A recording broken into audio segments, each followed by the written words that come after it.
Suppose यहाँ देखो, जैसे कि यहाँ दे देगा 5x plus 10x plus 14y plus 16। ठीक है, देखो ये अगर दे देगा तुमको इस तरह दो को, समझ गया। इसमें कहेगा तुम्हारा या तो प्रतिच्छेदी है या संगत है या असंगत है, हमको बताओ। समझ गया। इसको बताने के लिए क्या करना होगा, सबसे पहले देखो इसके जैसा रखेंगे a1 बटे a2 है, b1 बटे b2 बराबर c1 बटे c2। जैसे यहाँ देखो रखेंगे a1 बटे a2 बराबर, अगर यदि बराबर b1 बटे b2 नहीं होगा, इसका मतलब क्या है, इसका टू नोट यानी बराबर नहीं। जब इस तरह का रहेगा ना शर्त, तो ये क्या कहलाएगा, एक और केवल एक हल। हलों का संख्या पूछेगा तब समझ गया। अगर दिखाएगा समीकरण का युग्म बताइए क्या होगा, तो या तो अविरोधी होगा या अद्वितीय होगा या प्रतिच्छेदी होगा या संगत होगा। समझ रहा है। a1 बटे a2 बराबर नहीं b1 बटे b2 रहेगा तब, समझ रहा है। और दूसरा नंबर में जो कह रहा है a1 बटे a2 बराबर b1 बटे b2 बराबर c1 बटे c2। अगर सब बराबर रहेगा तो क्या होगा, उसका हल क्या होगा, अनगिनत। समझ गया। और उसका समीकरण युग्म क्या होगा, आश्रित होगा। ठीक है, और संपाती भी होगा और संगत भी होगा। समझ रहा है। बस जैसे ही देगा एक क्वेश्चन, इसके जैसा बैठाएंगे, देख लेंगे कि बराबर आ रहा तो अनगिनत होगा और आश्रित होगा और संपाती या संगत होगा। ठीक। अब तीसरा नंबर में देखो a1 बटे a2 इसी तरह बैठाएंगे और बराबर b1 बटे b2, अब बराबर नहीं c1 बटे c2। जैसे ये दोनों बराबर होगा और ई बराबर नहीं होगा। समझ गया। तो ये क्या इसका हल क्या होगा, कोई भी हल नहीं निकलेगा इसका। समझ रहा है। और इस समीकरण युग्म क्या होगा, विरोधी या समांतर या असंगत। समझ रहा है। संगत दो स्थिति में आ रहा है और असंगत एक स्थिति में आ रहा है। समझ गया, ये याद रखेगा। ठीक। हम बता देते, इसका बता देते हैं कैसे करना है। ये है या क्या करना होगा, a1 बटे a2 बराबर b1 बटे b2 बराबर c1 बटे c2।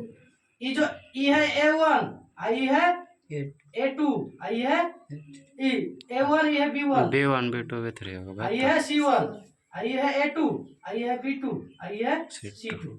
समझ गया। तो यहाँ a1 कितना है तुम्हारा, 5 है तो 5 रखेंगे, और a2 कितना है 10 है तो 10 रखेंगे। अब बराबर b1 कितना है 7 है, अब b2 कितना है 14 है, अब बराबर c1 कितना है तुम्हारा 8, अब c2 कितना है 16। सबको कर दिया। करने के बाद जो कटेगा उसको कटाना है। देखो ये कट रहा है, 5 का 5 15 10 7 का 7 दूना 14 8 का 8 दूना 16। ये 1/2 बराबर 1/2 बराबर 1/2। ये देखो सब बराबर आ रहा है, आ रहा है सब बराबर। जब सब बराबर आएगा तो क्या होगा, उसका हल क्या होगा, अनगिनत है ना इस तरह का। तो क्या होगा, अनगिनत हल होगा। और क्या होगा, आश्रित होगा, और वो संपाती भी होगा और संगत भी होगा। समझ गया। अगर यही अगर यहाँ रहता 3/2, ये क्या होता है, इसके ये दोनों बराबर होगा नहीं होगा, तो यही लग जाता ऐसा। जब ऐसा लग जाता तो क्या होगा, एक और केवल एक हल, और इसका अविरोधी और अद्वितीय हल होगा और प्रतिच्छेदी या संगत होगा। इतनी हो गया।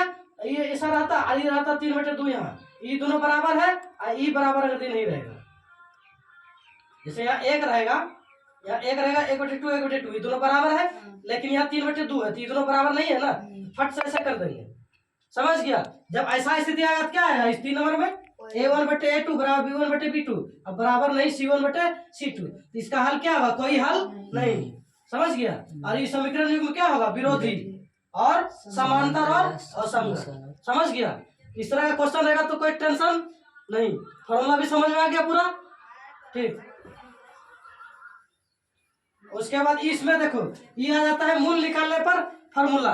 जैसे कि तुम्हारा आ जाएगा यहाँ 5x² प्लस 10x प्लस 4 बराबर 0। इसमें कहेगा कि मूल निकाले। एक तो तुम a गुना c करके निकाल सकता है, या तो फॉर्मूला पर बैठा के।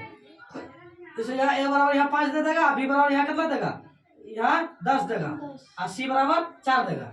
अब बस मूल बराबर फॉर्मूला रख देगा। यहाँ मूल बराबर क्या होता है, -b plus minus root under b² minus 4ac बटे 2a।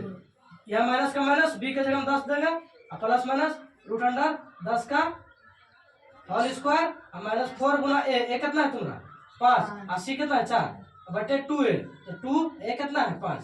इसको सॉल्व करेगा तो जो आंसर आएगा तुम्हारा वही होगा। ये मूल निकालने का फॉर्मूला है। समझ गया। कोई प्रॉब्लम नहीं ना। उसके बाद ये आता है विवेचक, यानी डी को ही विवेचक कहते हैं।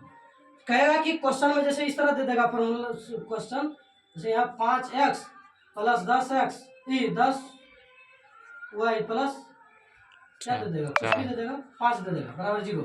इसमें कहेगा कि विवेचक निकाले इसका, ये तो ऐसे स्क्वायर दे देगा या x दे देगा, जो भी देगा ठीक है। इसका कहेगा क्या, विवेचक निकाले। तो विवेचक के बराबर क्या होगा, यहाँ भी a बराबर क्या होगा 5 होगा, और b बराबर क्या होगा 10 होगा, c बराबर कितना होगा 5 होगा ना है। और डी विवेचक बराबर, तो विवेचक यहाँ लिखेगा और डी बराबर क्या होगा बी स्क्वायर माइनस 4ac है ना फॉर्मूला। डी बराबर बी स्क्वायर माइनस 4ac। यहाँ बी का कितना मान है 10 है, तो 10 का होल स्क्वायर माइनस 4, ए कितना है 5 और सी कितना है 5। यह 10 रहेगा 100 माइनस 5 20 20 पंच 100 आया। यहाँ बराबर क्या निकल गया 0, समझ गया 0 निकल गया। बस यही पूरा विवेचक का आंसर हो जाता है, समझ गया। और उसके बाद तो विवेचक का निकल गया, और ई जो निकला है अगर यदि 0 से बड़ा डी हो, समझ गया, तो क्या होगा वास्तविक और असमान मूल, समझ रहा है ना। जैसे ई जो निकाले ना, इसका जैसे 0 से छोटा कब होगा, जब उसका मान आएगा -1 -2, यानी 0 से कम -1 मान होता है। अगर डी बराबर माइनस आ जाता तो 0 से छोटा हो जाएगा, होगा ना, यानी 0 से छोटा हो जाएगा, तो क्या होगा वास्तविक और असमान मूल, समझ गया। और यहाँ जैसे यहाँ आ गया है 0, आ गया है 0, तो क्या हो गया डी बराबर 0 आ गया। 0 का मतलब डी भी 0, ये दोनों बराबर आ जाता 0 आ जाता ना, तो क्या हो जाता वास्तविक और समान मूल। ओके, और उसके बाद यही आ जाता तुम्हारा बड़ा, जैसे 4 आ जाता या 5 आ जाता, तो 0 से बड़े ना है, 1 2 3 4 5 जो भी है 0 से बड़ा है, तो जो देखो 0 से अगर बड़ा हो मुंह खुला रहेगा, ये है रे बड़ा वाला, ये है जिस जिधर मुंह खुला हो रहा था वो क्या होता है बड़ा। ये जैसे बड़ा जब आएगा ना, इसमें ई वाला होगा, इसमें वास्तविक और असमान, समझ गया। और बराबर होगा तो ये वास्तविक और समान मूल। और 0 से अगर छोटा जैसे माइनस वाला आएगा, समझ गया, माइनस वाला आएगा तो ये ई वाला होगा, तो वास्तविक नहीं और कोई मान हल नहीं, समझ गया, समझ रहा है ना। जैसे कि अगर 0 से बड़ा हो डी, तो क्या होगा वास्तविक और असमान। और डी बराबर 0, यानी 0 भी 0 के बराबर आ गया जी का मान, तो क्या होगा वास्तविक और समान मूल। यहाँ अगर डी यानी 0 से छोटा हो डी, जैसे 0 छोटा क्या होगा -1 -2 -3 है ना होगा, तो 0 से जो भी छोटा आएगा वो क्या होगा वास्तविक नहीं और उसका कोई वास्तविक मान नहीं। एनी प्रॉब्लम, समझ गया ना, कोई टेंशन। अब बड़ा का चिन्ह क्या होता है, जिधर मुंह खुला हो रहा था उधर बड़ा होता है, जैसे कि इधर बड़ा खुला हुआ थी क्या होगा डी बड़ा है 0 से, समझ रहा। इधर देखो इधर बड़ा है, इसका मतलब डी से ये 0 बड़ा है, समझ गया। उतार लिया है, नहीं उतारा तो उतार लो तुम, और याद कर लेना, सोमवार तक हम पूछेंगे इसको।